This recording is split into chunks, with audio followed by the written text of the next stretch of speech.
My name's Lisa Berg. I've been here as a member of St. John's for about 15 years.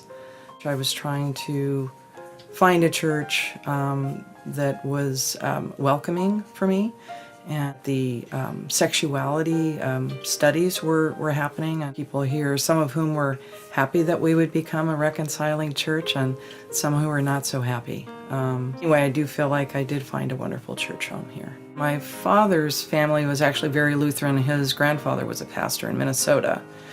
But my parents did not attend church with us. They would just drop us off at church, or actually it was close enough we rode our bikes. So I was baptized when I was 13, just about 3 or 4 months before I was supposed to be confirmed. I'm a professional fiduciary. I have clients who are elderly, who are towards the end of their life. I manage their money and where they live. It's very important for me to empower my clients to make choices of their own that sometimes disagree with what their families want. In the past, as a public guardian before I had my business, oftentimes my clients were indigent, so I would call Pastor Romais to say something at a funeral for my client. He would oftentimes do that just for free as a contribution. Elaine Hoffman and I were married a week before Prop 8 passed. The next year we had a reception in our backyard.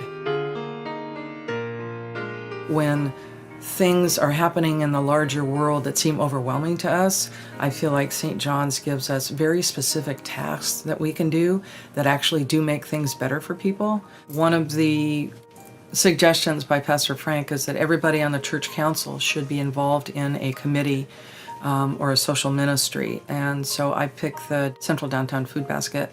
I'm just amazed at Tim's boundless energy, his commitment to getting food to people. He has expanded.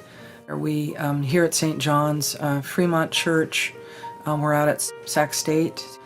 We're at 2 elementary schools. So they started one on El Camino High School, but they have since taken that over and doing that on their own.